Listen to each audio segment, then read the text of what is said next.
नमस्कार दोस्तों, हमारी आज की कहानी है ऊपर वाले की लाठी में कभी आवाज़ नहीं होती। आज फिर एक रिश्ता तार तार हो गया। सुधांशु, मैं साफ कह दे रही हूँ कि ना मैं तुम्हारे माँ बाप के लिए ऑफिस से छुट्टी ले पाऊंगी और ना ही उनकी खातिरदारी कर पाऊंगी। पता नहीं क्यों ये लोग यहाँ चले आए मुँह उठाकर। मान न मान, मैं तेरा मेहमान। कनू एकदम से चिहुक कर बोली। प्लीज़ धीरे बोलो कनू, मम्मी पापा सुन लेंगे। आखिर मेरे हैं तो मम्मी पापा ही वो। बस 2-3 दिन के लिए मान जाओ। बस मैं अपना प्रोजेक्ट समाप्त करके खुद छुट्टी ले लूँगा और वैसे ही जल्द ही उनको वापस भेजने की कोई न कोई जुगाड़ लगाऊंगा। सुधांशु एकदम से खिसियाते हुए बोला। सुधांशु, वो लोग सुनते हैं तो सुन ले मेरी बातों को। कौन सा मैं उनसे छुपाना चाहती हूँ? मैं तो बल्कि और ज़ोर ज़ोर से कहूँगी, और मुझको इस बात से कोई फ़र्क नहीं पड़ता। मैंने तुमसे कितनी बार कहा कि ये घर तुम्हारा नहीं है। ये घर मेरे मम्मी पापा ने मुझको गिफ्ट किया है और तुम इस घर में मेरे साथ रह रहे हो। इस बात का एहसान मानो। मुझको एक पल भी तुम्हारे मम्मी पापा का साथ बर्दाश्त नहीं। ज़रूर तुमने ही उनको फ़ोन करके बुलाया होगा और मेरे सामने दिखावा करने की कोशिश कर रहे हो। कनू तो अपने सास ससुर को इस तरह बिना बुलाए सामने देखकर एकदम से बहुत ज़्यादा हाइपर हो रही थी और सुधांशु के आगे परिस्थिति बिल्कुल उसी प्रकार हो गई थी जैसे गुड़ भरा हंसिया ना उगलते बन रहा था और ना ही निगलते। कनू, भगवान की कसम, मैंने उन लोगों को बिल्कुल भी नहीं बुलाया। तुम्हारी वजह से मैं उनसे फ़ोन पर भी ज़्यादा बात नहीं करता, क्योंकि जब भी फ़ोन पर बात करो तो वो हमेशा मिलने की बात करते हैं और मैं काम का बहाना करके मना कर देता था। लेकिन उन्होंने इस बार तो एक बार झूठा जिक्र भी नहीं किया कि वो लोग अचानक इस तरह से आ जाएंगे। प्लीज़ कनू, सिर्फ 2-3 दिन की इतनी दूर से आए हैं, प्लीज़ मान जाओ ना। फिर मैं उन लोगों से खुद ही वापस जाने के लिए बोल दूंगा। सुधांशु अभी कनू के आगे हाथ जोड़कर रिरिया रहा था, लेकिन कनू कुछ भी सुनने के लिए तैयार नहीं थी। हुआ कुछ ऐसा कि महेंद्र जी और गंगा देवी जी ने अपने बेटे सुधांशु को जी जान तोड़कर मेहनत कर पढ़ाया लिखाया। उसकी खातिर उन्होंने दिन का चैन, रातों का नींद हराम की और बेटों को काबिल बनाया। उसकी नौकरी के लिए सुबह शाम मंदिर जाकर प्रार्थना करते। फिर एक दिन ऐसा आ ही गया जब शहर की बड़ी कंपनी से उनके बेटे को नौकरी का ऑफर प्राप्त हुआ, तो गंगा देवी अपने बेटे की बलाएं लेते नहीं थक रही थी और महेंद्र जी गली के घर घर जाकर मिठाई बांट रहे थे। घर में भी बहुत खुशी का माहौल था। सुधांशु उनका इकलौता बेटा था। दोनों माँ बाप उसे देख देख कर जीते थे। दोनों उसे शहर भेजने की तैयारियों में जी जान से जुटे रहे। वहीं दूसरी तरफ बेटे से बिछड़ने का गम भी सीने में उबाल बनकर उठ रहा था, किंतु वह गम अपने बेटे की कामयाबी के पीछे दम तोड़ने लगा। अरे भाग्यवान, तुम्हें इस बात का इंतजार था। देखो, यह दिन आ ही गया। सुबह शाम मंदिर में प्रार्थना करने का फल हमें मिल ही गया। महेंद्र जी ने जब अपनी पत्नी को उदास देखा तो अपनी पत्नी का चेहरा अपने हाथों में लेते हुए बोले, हाँ जी, भगवान ने हमारी दुआओं का सिला दे ही दिया। बस मैं अपने बेटे से जुदा होने का सोचकर उदास हो रही हूँ। गंगा देवी जी ने दुख भरे लहजे में कहा तो महेंद्र जी ने कहा कि हमारा बेटा भी छुट्टी में आ जाया करेगा और हम भी उसके पास चले जाया करेंगे। अपनी पत्नी को सांत्वना दी तो गंगा देवी जी भी खुशी खुशी काम करने लगी। फिर 2 दिन बाद सुधांशु शहर के लिए निकल पड़ा, लेकिन वह घर से क्या निकला, उसने तो पीछे मुड़कर देखना भी जरूरी नहीं समझा। दोनों माता पिता उसके फ़ोन का इंतज़ार करते रहते। उसका फ़ोन कभी कभी आता था, किंतु जब उसके जीवन में कनू आई तो वह माँ बाप को भूलता ही चला गया। कभी फ़ोन पर मिलने का कहते तो काम का बहाना बनाकर टाल देता था। फिर उसने शादी भी वहीं अपनी मनपसंद लड़की से कर ली।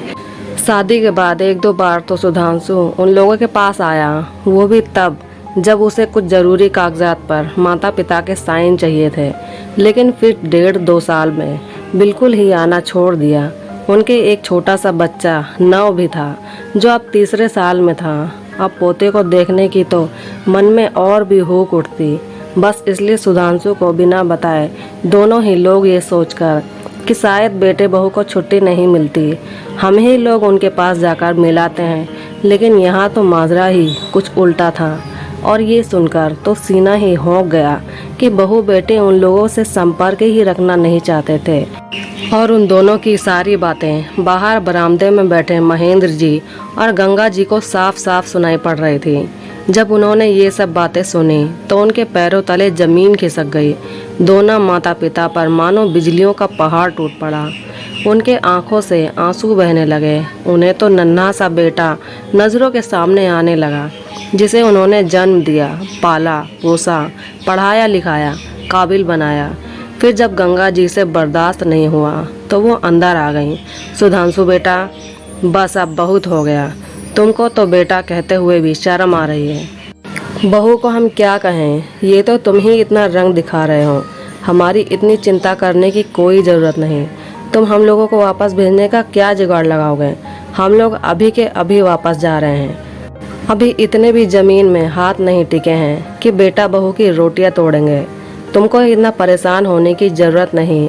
हम लोगों ने तो सोचा था कि तुम लोगों को और नव को 1.5-2 साल से देखा नहीं है। नव को देखने के लिए तो सचमुच आंखें तरस गई थी। एक बेटा बहू और एक ही पोता हमारा है और उन पर भी हमारा कोई अधिकार नहीं। हमने सोचा था कि हम लोगों के इस तरह पहुंचने से तुम बहुत खुश हो जाओगे। तुम्हारे अनुसार तुम लोग छुट्टियां ना मिल पाने के कारण नहीं आ पाते हो। चलो हम ही लोग मिलाते हैं चलकर। लेकिन आज तो तुम लोगों की बातों ने हमारी आंखों पर पड़ा पर्दा हमेशा हमेशा के लिए हटा दिया। सचमुच बहुत अहंकार करती थी मैं कि भगवान ने हमको तो बेटा दिया है, वो भी लायक। तब तो हम लोगों का बुढ़ापा सचमुच बहुत अच्छी तरह से ही कटेगा। जैसे हमने बचपन में तुम्हें संभाला वैसे बुढ़ापे में तुम हमारा सहारा बन जाओगे। लेकिन नहीं जानती थी कि ये दिन हम लोगों को देखना पड़ेगा। काश भगवान ने हमको बेटी दी होती। बेटियां कम से कम माँ बाप का मान सम्मान तो रख लेती हैं। कम से कम ममता से तो आंचल भरा रहता है हमारा। गंगा जी साड़ी के पल्लू से अपने गालों पर बहते हुए आंसुओं को पोंछ लेती। और सुधांशु, एक बात कान खोल कर सुन लो। आज से ये आंसू तुम्हारे लिए कभी नहीं बहेंगे, कभी भी नहीं। गंगा जी के मन में जो आया रोते रोते बोलते रही। औलाद को जन्म देने में माँ को कितनी पीड़ा सहनी पड़ती है, किंतु जब वही औलाद ऐसे नीच कर्म करे तो उस पीड़ा का कोई अंदाज़ा नहीं लगा सकता। मम्मी, मेरी बात तो सुनिए। ऐसा कुछ नहीं है। शायद आप गलत समझ रही हैं। आपने गलत सुना है। मेरे कहने का यह मतलब बिल्कुल ना था। सुधांशु थोड़ा घबराते हुए बोला, क्योंकि वो समझ तो गया कि कनू की सारी बातें उनके मम्मी पापा ने सुन ली है। लेकिन वह पत्नी की बातों पर लीपा पोतनी फेरने लगा था और कनू ने तो और भी बेशर्मी की हद पार कर दी। सारी लोक लाज छोड़कर पलंग पर ही चढ़ी बैठी रही। उसने तो खड़े होने तक की तकलीफ न समझी। बैठे बैठे ही सब नज़ारा देख और सुन रही थी। सुधांशु, क्या कहना चाह रहे हो तुम कि हम तुम्हारी लोगों की बातों का मतलब नहीं समझे? हम तो दूध पीते बच्चे हैं। ये बाल हम लोगों ने धूप में नहीं सफ़ेद किए हैं। जीवन जिया है हम लोगों ने भी। बहुत एहसान फरामोश हो गई हैं आज की औलादें। एहसान मानना तो दूर की बात, लोक लाज सब बेच खाए हैं। लेकिन बेटा चिंता ना करो, अभी तुम्हारे आगे भी बेटा है और एक माँ बाप की आह कभी खाली नहीं जाती। महेंद्र जी ने भी अपने आंसुओं को पोंछते हुए कहा, तुम क्या समझते हो कि तुम लोग हमारा साथ छोड़ दोगे तो क्या हम लोग जी नहीं पाएंगे? अरे हम लोग एक दूसरे के लिए बहुत हैं। एक दूसरे के सहारे जीते आए हैं, आगे भी दोनों एक दूसरे के सहारे जिएंगे। लेकिन अब जीवन में कभी दोबारा तुम लोगों की तरफ मुड़कर भी नहीं देखेंगे। ये कहते कहते महेंद्र जी तो हाँफने लगे। उनकी सांसें तेज हो गई। लेकिन सुधांशु बेशर्मी की तरह महेंद्र जी को हाँफता देखता रहा और एक कदम भी आगे न बढ़ा। आप ज़्यादा परेशान मत होइए, वरना आपका ब्लड प्रेशर हाई हो जाएगा। कि आपको हमारे ऊपर विश्वास नहीं? वो लोग भी ज़िंदगी में जीते हैं जिनके औलाद नहीं होती। हम भी यही सोच लेंगे कि भगवान ने हमको औलाद दी ही नहीं। क्या हुआ बिन औलाद के, जी लेंगे। अब तक भी तो जीते आ रहे थे। गंगा महेंद्र जी की सीना सहलाते हुए बोली, बिल्कुल ठीक कह रही हो तुम गंगा, लेकिन अब बिल्कुल भी नहीं। हम दोनों एक दूसरे के लिए ही काफ़ी हैं। महेंद्र थोड़ा शांत होकर बोले, और गंगा का हाथ पकड़कर आंसुओं को पोंछते हुए सुधांशु के घर के गेट से बाहर निकल गए। सुधांशु की तो खैर हिम्मत ही नहीं थी उन्हें रोकने की, और गंगा जी और महेंद्र जी एक दूसरे के आंसू पोंछते हुए चल पड़े। और आज फिर एक रिश्ता तार तार हो गया था। उनको जाते देख कनू ने ठंडी आह भरी। सुधांशु भी अपने माता पिता को जाते देखता रहा। उनके जाने के बाद वह निढाल सा होकर वहीं पास में पड़े सोफे पर बैठ गया। उनका मन उनको धिक्कार रहा था। उसे रह रहकर अपने माता पिता के सभी कष्ट याद आ रहे थे। उनके माता पिता ने क्या नहीं किया, और आज उसकी पत्नी के कारण उसने अपने माता पिता के साथ कितना गलत किया। उसकी आंखों में आंसू आ गए। अपना घर बचाने के लिए उसने माता पिता को छोड़ दिया। वह इन्हीं ख्यालों में खोया हुआ था। इधर महेंद्र जी और गंगा देवी बोझल कदमों से और सीने पर ढेरों जख्म लिए गांव पहुंचे, और जाते ही दोनों बिस्तर पर निढाल गिर जाते हैं। उन्हें समझ नहीं आ रहा था वे क्या करें। ना भूख की चिंता, ना प्यास की कमी, बस अपने बेटे बहू के ऐसे व्यवहार ने उन्हें जीते जी मार डाला था। गंगा देवी जी फूट फूट कर रो पड़ी। मेरा बच्चा, मेरा नन्हा सा बच्चा सुधांशु, मेरे कलेजा का टुकड़ा, जब इस घर से शहर में नौकरी के लिए जा रहा था तो मन डूब रहा था। आज तो उसने हमें घर से ही निकाल दिया। मेरा कलेजा मुंह को आ रहा है। सोचा था वो नहीं आता, हम ही चले जाते हैं, कुछ दिन उसके पास रहेंगे तो उसे भी अच्छा लगेगा। और मेरा नाव, मेरा पोता, उसके बिना मैं कैसे रहूं। पत्नी को ऐसे बेतहाशा रोते देख महेंद्र जी का दिल भर आया, और वे उन्हें गले लगाकर खूब रोए। दोनों पति पत्नी अपनी बेबसी और लाचारी पर घंटों आंसू बहाते रहे। जहां उनको कोई देखने या पूछने वाला भी ना था।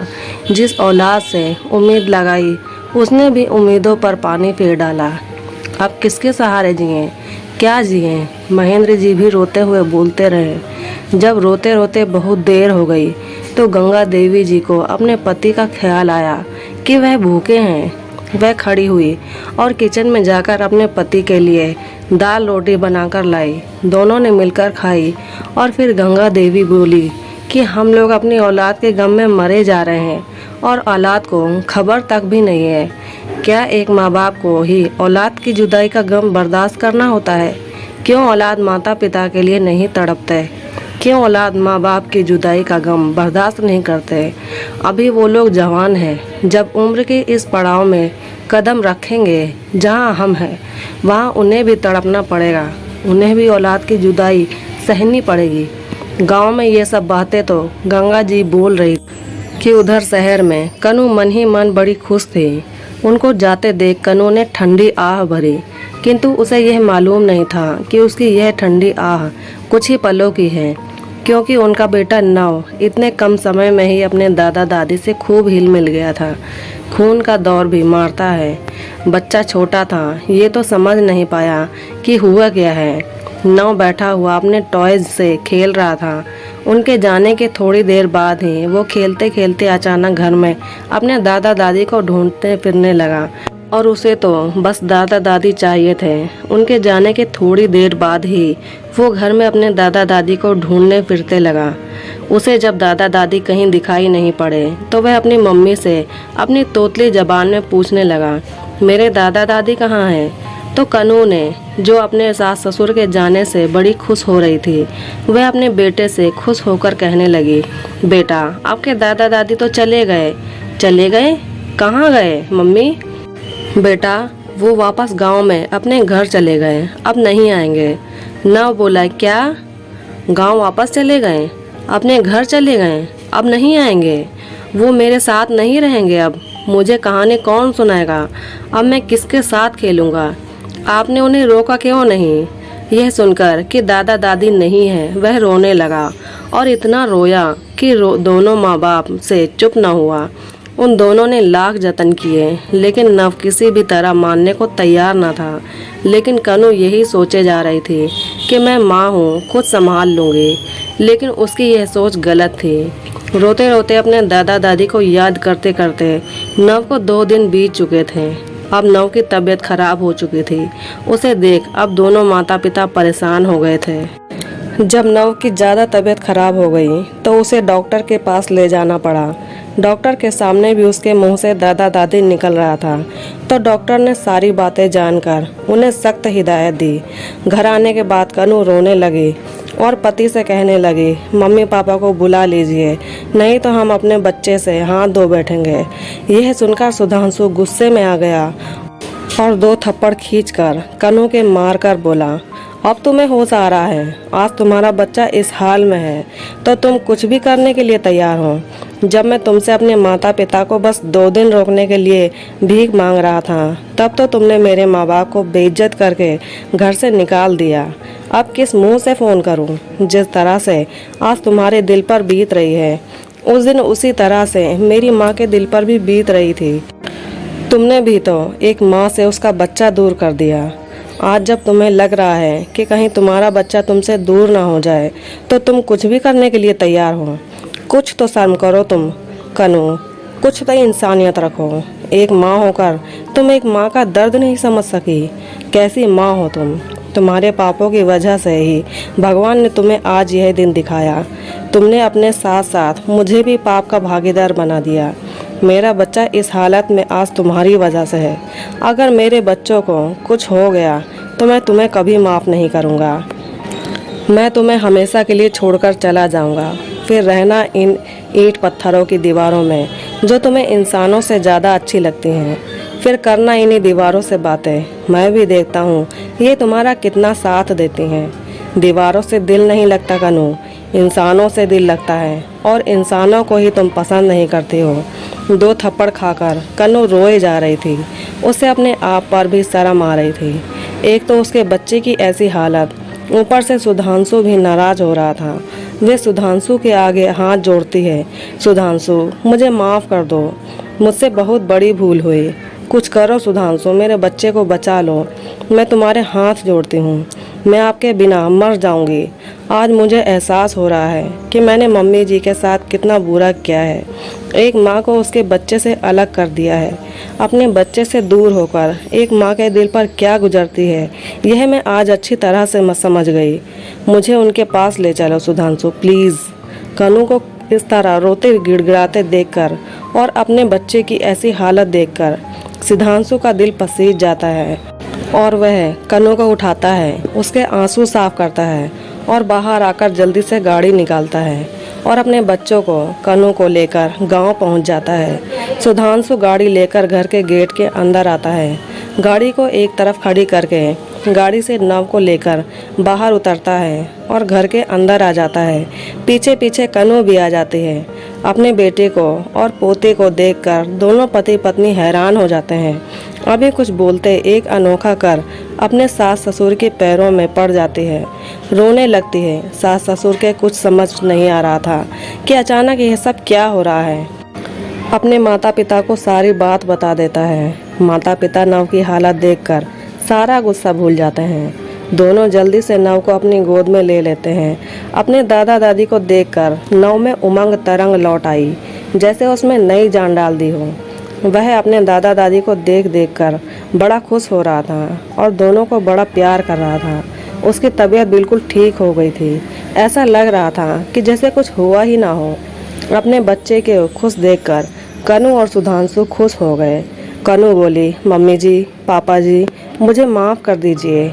एक माँ होकर मैं एक माँ का दर्द नहीं समझ पाई, इसलिए भगवान ने मुझे यह सबक सिखाया। आज के बाद मैं आपको शिकायत का कोई भी मौका नहीं दूंगी। अब आप गांव में नहीं रहेंगे, हमारे साथ में शहर में रहेंगे, क्योंकि आपका पोता आपके बिना नहीं रह सकता और हम अपने बेटे के बिना नहीं रह सकते। मेरा बच्चा अब आप दोनों का खिलौना है और अपने खिलौने के साथ आप दोनों खूब खेलना। बहू की समझदारी वाली बातें सुनकर दोनों माता पिता खुश हो गए। उन्होंने उन्हें माफ़ कर दिया। सुधांशु और कनू अब माता पिता को शहर ले आए। नव अपने दादा दादी के साथ बहुत खुश था। किसी ने सच ही कहा है कि बच्चे भगवान का रूप होते हैं। एक बच्चे ने बिखरे हुए परिवार को एक कर दिया। तो दोस्तों, कैसी लगी ये कहानी? अगर अच्छी लगी तो प्लीज़ वीडियो को लाइक करें, शेयर करें और हमारे चैनल को सब्सक्राइब करें। और ये कहानी आपको कैसी लगी यह हमें कमेंट करके ज़रूर बताएं। धन्यवाद।